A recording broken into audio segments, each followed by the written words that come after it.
So faith by itself, if it doesn't have works, it is dead. James is saying this is a litmus test. If you have a faith, and if your works are not good, you are not good for anything. Actually, he is saying, maybe you never have a faith in Christ.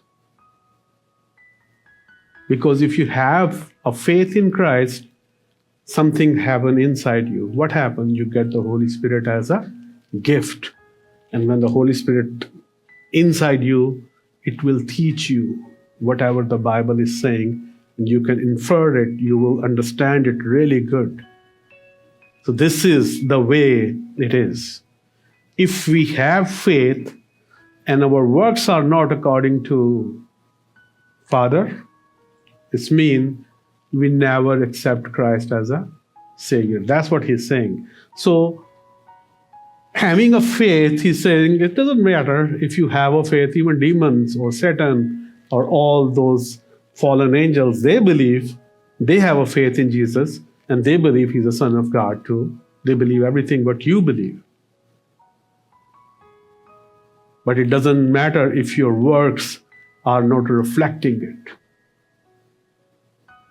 Your work's supposed to be reflecting. And the most important thing he's saying, love here. He's saying, if your brother and sister has no clothes, he has no food, and you are just saying, God bless you, this means you are not belong to Jesus. That's what he's saying.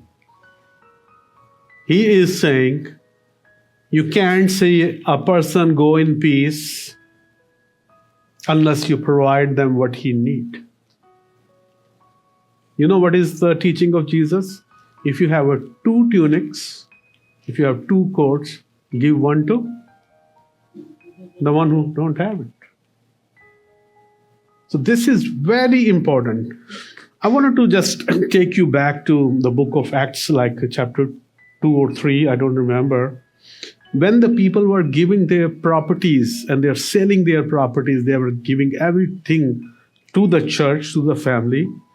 And the one verse is like 3-5 words is written over there. It says, nobody lacked anything.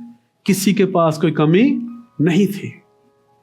I mean, you can imagine that I am giving my house and I'm selling a house and I'm just giving to everybody, and then I lack nothing. That's what he's saying, and that's what's happening. So that's the way the church should be. It's not like I'm not saying that we guys do some kind of like Paul also says that I don't want that you have a hardness, like he's talking about financially, and other who don't work, they have relief. Paul have a teaching about it.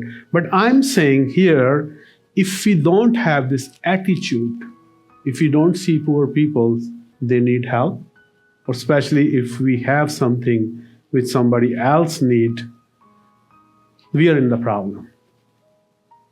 So that's what he's saying.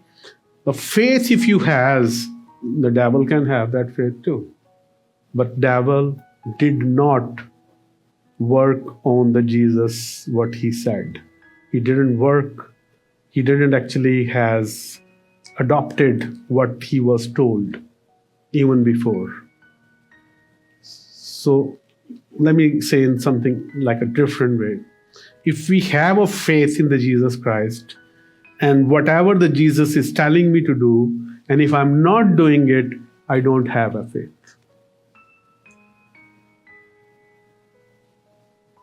So that's why Jesus is going to tell one day, oh, I don't know who you are.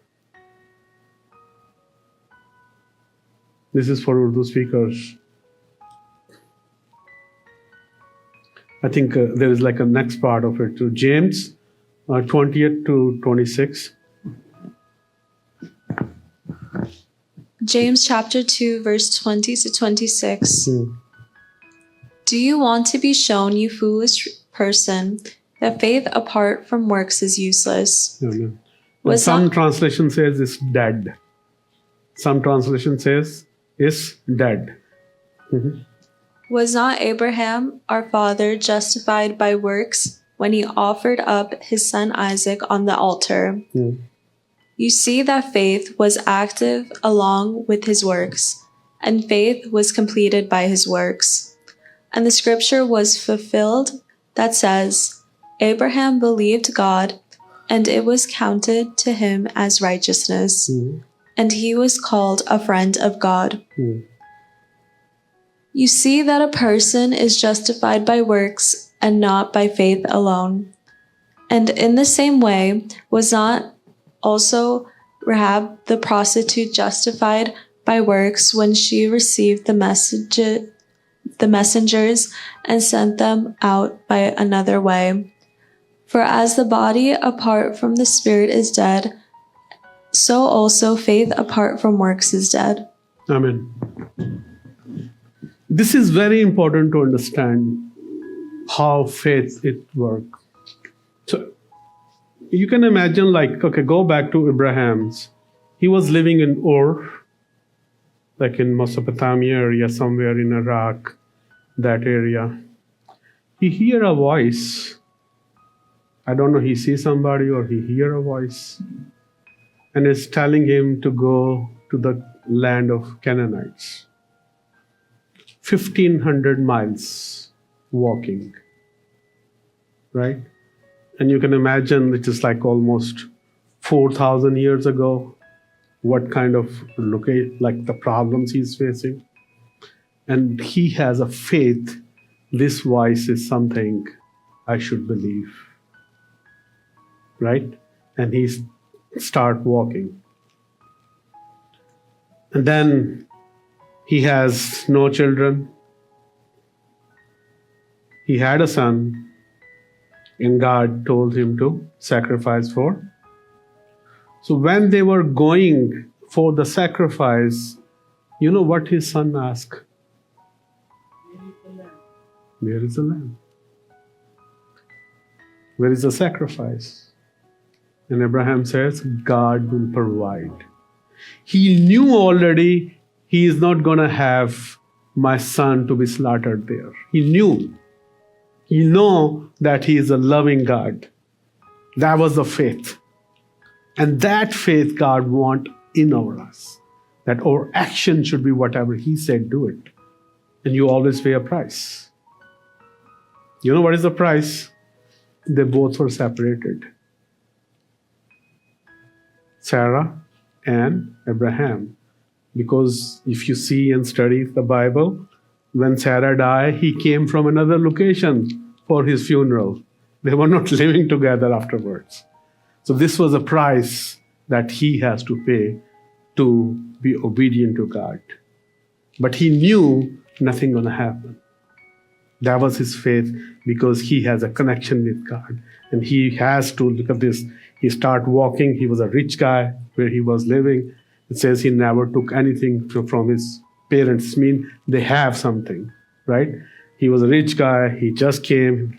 Totally, he was trusting and believing in God. And even he was giving his son to the Lord.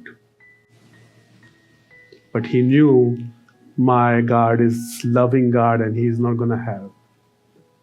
He's going to provide his son.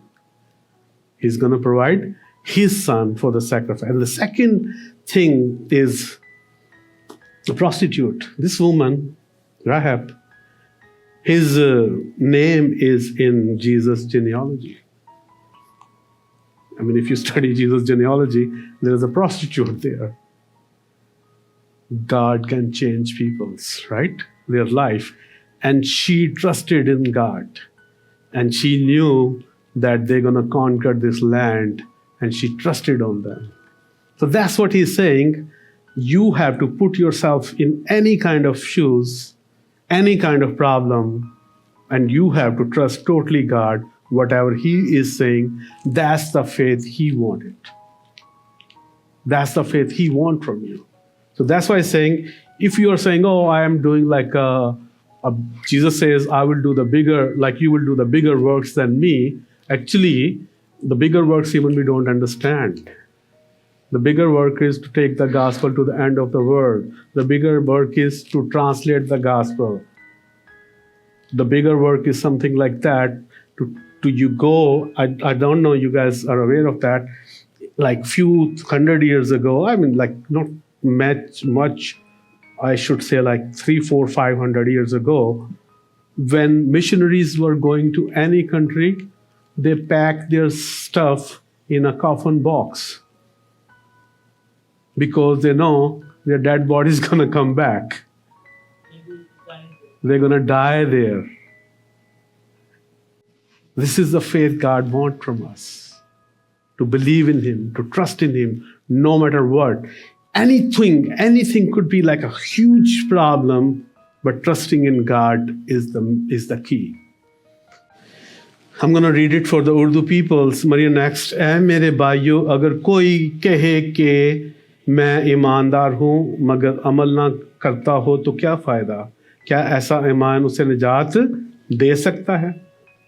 اگر کوئی بھائی یا بہن ننگی ہو اور اس کو روزانہ کی روٹی کی کمی ہو، تم میں سے کوئی اس سے کہے کہ سلامتی سے چلا جا، گرم اور سیر ہو مگر وہ چیزیں جو تن کے لیے درکار ہیں نہ دے تو کیا فائدہ؟ اسی طرح ایمان بھی اگر اس کے ساتھ اعمال نہ ہو تو اپنی ذات میں مردہ ہے، کیونکہ کوئی کہہ سکتا ہے کہ تو ایماندار ہے، میں عمل کرنے والا ہوں، تو اپنا ایمان بغیر اعمال کے تو مجھ کو دکھا، میں اپنا ایمان اعمال کے ساتھ دکھاؤں گا۔ تو اس طرح اپنے ایمان، اور تو اس بات پر ایمان رکھتا ہے کہ خدا ایک ہی ہے، کہتا ہے خیر اچھا کرتا ہے، شیاطین بھی ایمان رکھتے ہیں اور تھڑ تھڑاتے ہیں۔ ٹھیک ہے، اور نیکسٹ جو ہے ہم دیکھتے ہیں کہ مگر اے نکمے آدمی، کیا تو یہ بھی نہیں جانتا کہ ایمان بغیر اعمال کے بیکار ہے؟ جب ہمارے باپ ابراہیم نے اپنے بیٹے اسحاق کو قربان گاہ پر قربان کیا تو کیا وہ اعمال سے راست باز نہ ٹھہرا؟ پس تو نے دیکھ لیا کہ ایمان نے اس کو اعمال کے ساتھ مل کر اثر کیا، اور اعمال سے ایمان کا کامل ہوا، اور یہ نوشتہ پورا ہوا کہ ابراہیم خدا پر ایمان لایا اور یہ اس کے لیے راست بازی گنا گیا اور خدا کا دوست کہلایا۔ پس تو نے یہ دیکھ لیا کہ انسان صرف ایمان ہی سے نہیں بلکہ اعمال سے بھی راست باز ٹھہرتا ہے۔ تو ایکچولی جو ہے یہاں پر جو ہے خدا کا کلام ہمیں بتا رہا ہے کہ اگر ہم سمجھتے ہیں کہ ہم ایماندار ہیں اور ہمارے اعمال تبدیل نہیں ہوئے تو ہم ایماندار نہیں ہیں، ہم نے یسوع مسیح کو کبھی مانا ہی نہیں ہے، یسوع مسیح کے ساتھ ہمارا کبھی تعلق ہی نہیں تھا۔ یسوع مسیح یہ ڈکلیئر کر رہے ہیں کہ میں تمہیں جانتا ہی نہیں۔ اگر کوئی بھی یہاں پر ایسا شخص کہتا ہے جی کہ ابھی کہ مجھے سب سے زیادہ پرابلم یہ ہوتی ہے، روز میں بیمار ہوں کافی، روز مجھے کوئی پادری ایسی دعا کرتا ہے کہ جی میری دعا نہ سارے ٹھیک ہو جاتا ہے، روز ہی، تو ابھی تک نہیں میں ہوا، لیکن مجھے ایمان ہے کہ خدا میں جیسا بھی ہوں مجھے استعمال کرے۔ اس میں ضروری نہیں ہے کہ میں ہیل ہوں، پالوس کو بھی نہیں ہیل ہوا تھا، کئی دنیا کے لوگ نہیں ہیل ہوئے۔ ہیلنگ جو ہے وہ نہیں ہے مین میٹر ہے کہ آپ خدا کا کلام لوگوں تک پہنچائیں، دیٹس دا مین تھنگ، اور یہ بڑے کام ہے، کیونکہ یہ جو باڈی ہے نا، اگر یہ ٹھیک ہونی ہوتی تو خدا کو ہمیں نئی باڈی دینے کی ضرورت ہی نہیں تھی، وہ ہمارے لیے ایک جلالی بدن رکھتا ہے۔ تو اس لیے جو ہمیں جیسے میں نے ابھی بتایا، ابراہیم جو تھا وہ ایمان سے اس نے 1500 مائل کا سفر کیا، ایمان سے اس نے جو ہے اپنے بیٹے کو پیش کر دیا قربان ہونے کے لیے۔ تو یہ بے شمار جو چیزیں ہمیں یہ بتاتی ہیں کہ اگر ہم مسیحی ہیں لیکن اگر ہم ایماندار نہیں ہیں تو ہمارا ایمان جو ہے، اگر ہمارے اعمال صحیح نہیں ہے تو ہمارا ایمان جو ہے وہ بیکار ہے۔ اب جو ہے مین جو ٹاپک ہے جس کی طرف ہم آنے لگے، جس سے ہمیں چیک کرنا ہے کہ میں کیا ہوں۔ کیا لکھا ہوا ہے سب سے آگے؟ مریا نیکسٹ کر دیں، مریا فون پہ تو نہیں ہے؟ Alright, read the topic first. Outward religion, inward unbelief. ٹھیک ہے، جو لوگ یسوع مسیح کہتے تھے نا کہ اے ریاکارو، تو یہ ریاکاری کا ترجمہ ہے کہ باہر سے تو ہم بہت ریلیجیس نظر آئیں۔ ایکچولی جو کافی دفعہ بتا چکا ہوں، جو گریک کے اندر جو ریاکاری کے لیے لفظ استعمال ہوتا ہے वो एक्टर वही लफ्ज़ एक्टरों के लिए भी होता है, एक ही लफ्ज़ है जो दोनों चीज़ों के लिए है, कि इसका मतलब कहता है कि तुम एक्टिंग बड़ी ज़बरदस्त करते हो। यीशु मसीह ये कह रहे हैं, हिपोक्रेट्स। तो अब लोग जो होते हैं वो बाहर से बहुत रिलीजियस नज़र आते हैं, बड़े ज़बरदस्त नज़र आते हैं, लेकिन अंदर से ना वो ईमानदार नहीं होते। और ये आज चर्च का ये हाल है। आपको पता है सबसे बड़ी प्रॉब्लम जो है वो कहाँ चल रही है? चर्च के अंदर। अगर चर्च ठीक हो जाए, बाहर वो भी ठीक हो जाएगा। क्योंकि इस दुनिया के अंदर जो सबसे मजबूत ऑर्गेनाइजेशन खुदा ने दी है वो कलीसिया है। क्यों? क्योंकि वो कहता है कि इसके ऊपर कुछ भी गालिब नहीं आ सकता, चाहे वो आसमानी हो या जमीनी हो। ठीक है? तो like the people are acting they are very religious, but they are not religious. Why? Because number one, this is a good making money field. You can make a lot of money with that, right? Number two, you want to be good before others. You want to show that I am more pious than you. And Jesus, when he's using this word, hypocrites in Greek, meaning an actor. So Jesus is telling all those religious leaders, you are actors. He was literally saying, you are actors, right? So, can you read this verse for me, please? Isaiah chapter 29, verse 13. And so the Lord says, these people say they are mine. They honor me with their lips, but their hearts are far from me. Wow. And their worship of me is nothing but man-made rules learned by rote. I mean, he's talking about people want to do all kind of laws so they can look good, like that person who has a lot of money. And Jesus told him, he said, what should I do to go to the kingdom of heaven? And Jesus told him, what you do? Sell everything and come after me. But his heart was somewhere else. Here, Isaiah is trying to tell us our heart should be on God, on Jesus. No matter what. Anything could be happening in our life, we have to totally trust in the Lord. And we don't just say Lord. And I mean, you can notice a lot of people saying like hallelujah like 200 times. But when you sit with them on a coffee, you will see, oh, like, why I'm wasting my time? So that's what he's saying. These people never connected. How you connect with somebody? How you connect with somebody? Through here or here? Here. From your heart. Actually, your heart works like your brain. It memorizes things. It feels things. So this heart, when Bible is using these terms, so like God knows, even we don't know about those sciences, but now we know that. कहता है कि बस खुदावंद फरमाता है कि ये लोग जुबान से तो मेरी नज़दीकी चाहते हैं, लेकिन होंठों से मेरी और होंठों से मेरी तज़ीम करते हैं, लेकिन इनके दिल मुझसे दूर हैं, क्योंकि मेरा खौफ जो उनको हुआ फक्त आदमियों की तालीम सुनने से हुआ. See, they say, don't do this, otherwise this will happen.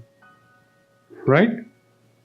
That's what he's saying. They are just try to work on the law, but their heart is away from God. They want to honor God, not from their heart, but from their mouth. This is very important. They want to honor their parents so they can show others, or they can feel like they can show others, but they never honor their parents. This is the law. They have lustful eyes, right? But they are showing other people we are very holy. That's what he's trying to say. He is saying they are looking for other people's money, right? They are looking for other people's women, but their heart never connected there.